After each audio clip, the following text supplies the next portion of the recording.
For complete update, like us and subscribe.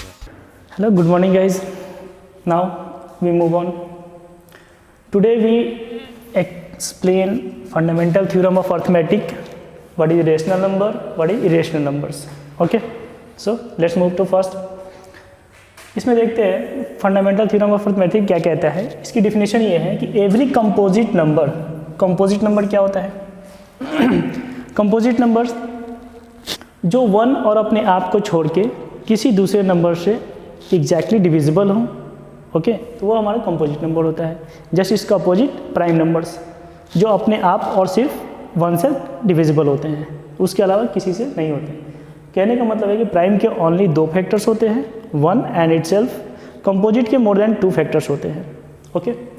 तो every composite number can be uniquely expressed as a product of primes, okay. तो composite number को हम prime number के product के रूप में represent कर सकते हैं, ठीक है, except for the order in which this prime factors occurs. Suppose एक एग्जांपल लेते हैं 15 हमारा कंपोजिट नंबर है और 15 हमारा एक कंपोजिट नंबर है। कैसे कंपोजिट नंबर है, इसके फैक्टर्स फाइंड आउट करते हैं। बताइए फैक्टर्स क्या क्या हो सकते हैं। सबसे पहले तो 1 होगा। अगर 1 से हम डिवाइड करेंगे तो क्या मिलेगा? 15, और 15 से डिवाइड करेंगे तो 1। मीन्स अगर हमारा b मीन्स डिवाइजर 1 है तो कोसेंट हमारा 15 आएगा। अगर 15 हमारा डिवाइजर है तो कोसेंट हमारा 1 आएगा। आफ्टर दैट 2 से डिविजिबल होगा क्या? 15 2 के टेबल में नहीं आता, 2 से डिविजिबल नहीं है, ठीक है। 3 से होगा तो कितने टाइम्स में होगा? 5 टाइम्स में, ओके। 3 से डिवाइड करेंगे तो 5 आएगा, 5 से डिवाइड करेंगे तो 3 आएगा। उसके बाद 4 5 तो आ गया है, अब आगे कोई नहीं नंबर, ठीक है।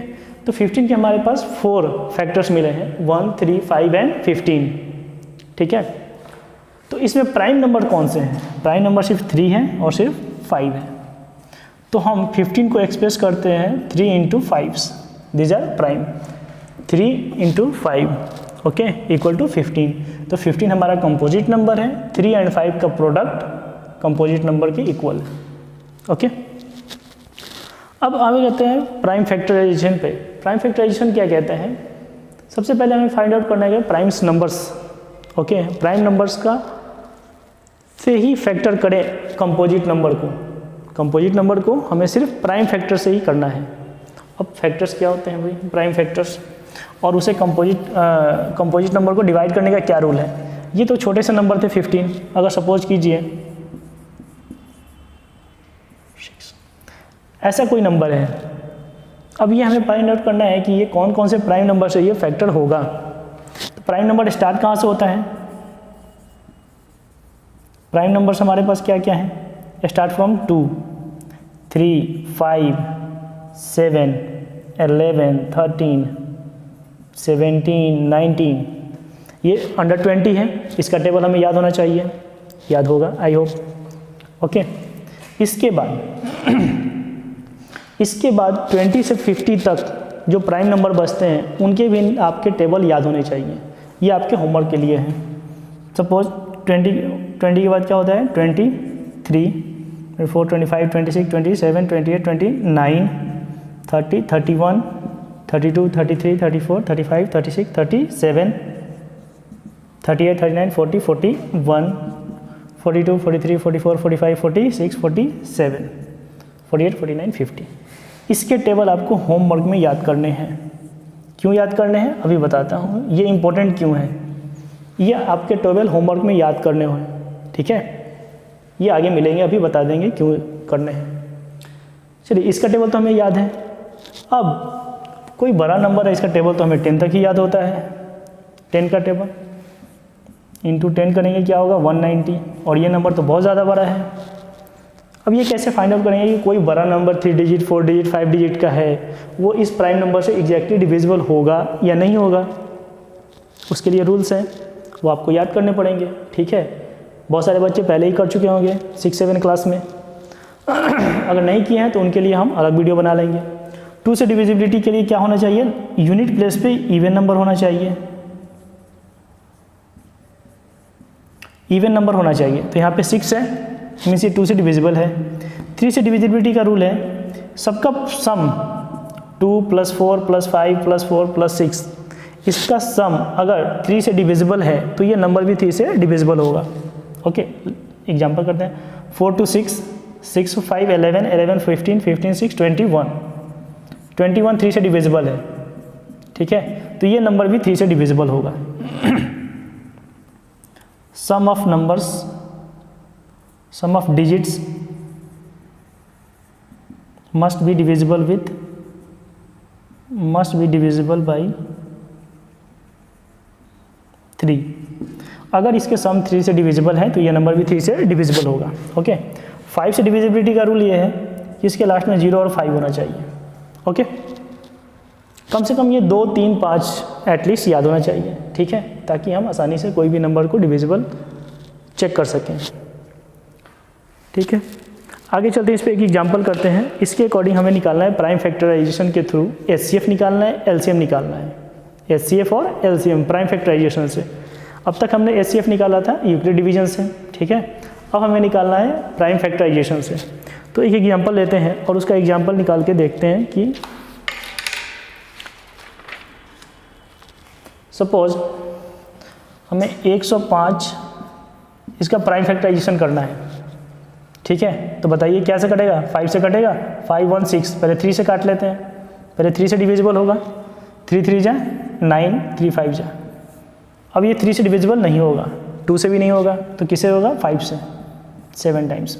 तो 105 का फैक्टर्स क्या मिला? 3 × 5 × 7। ओके, अब अगर किसी को आसानी लगता है तो ये 7 से भी डिवाइड कर सकता है। पहले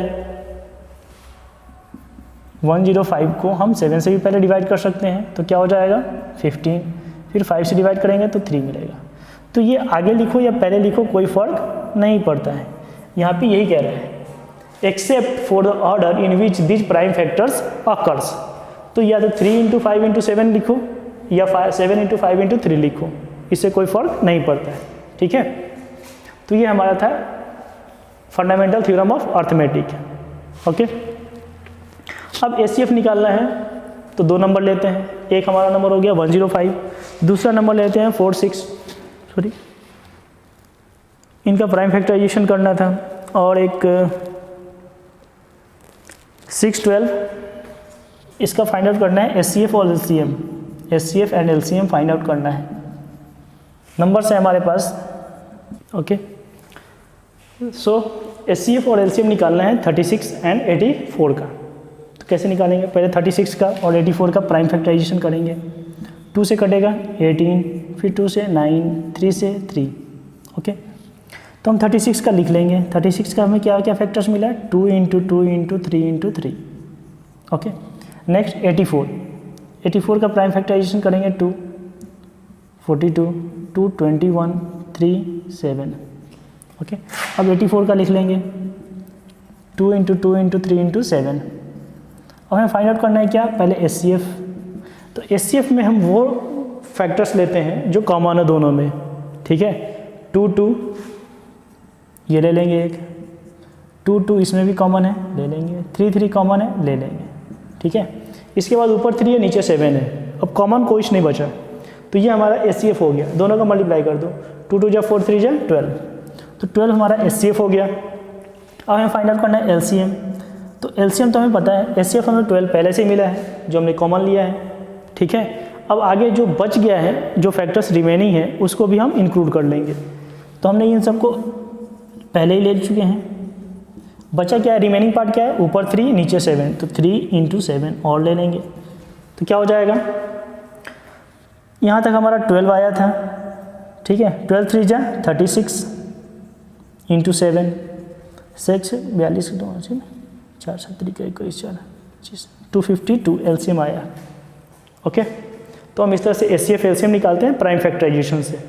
ठीक है, अब एचसीएफ और एलसीएम हमने एक ही नंबर का निकाला है, 36 और 84।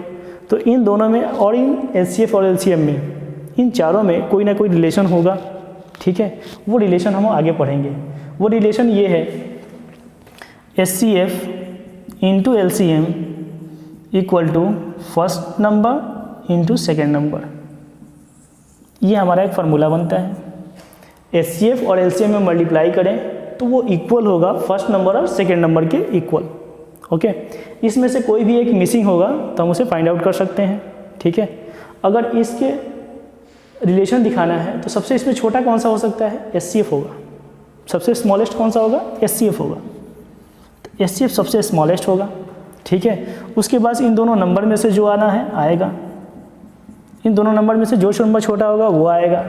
उसके बाद क्या होगा, सॉरी स्मॉलर, और सबसे बड़ा क्या होता है, LCM। ये रिलेशंस भी याद रखिए। ओके, तो सबसे छोटा हमारा HCF है, सबसे बड़ा LCM है। मीन्स दैट LCM जो है कंप्लीटली डिविजिबल बाय HCF। ठीक है, ये कंप्लीट डिविजिबल होता है, कोई रिमाइंडर नहीं आएगा। LCM is completely divisible by HCF। Okay, अगर ऐसे कोई क्वेश्चन आ जाए कि क्या 12 HCF और LCM 252 पॉसिबल है, किसी भी दो नंबर का HCF 12 है और LCM 252 है, इज इट पॉसिबल?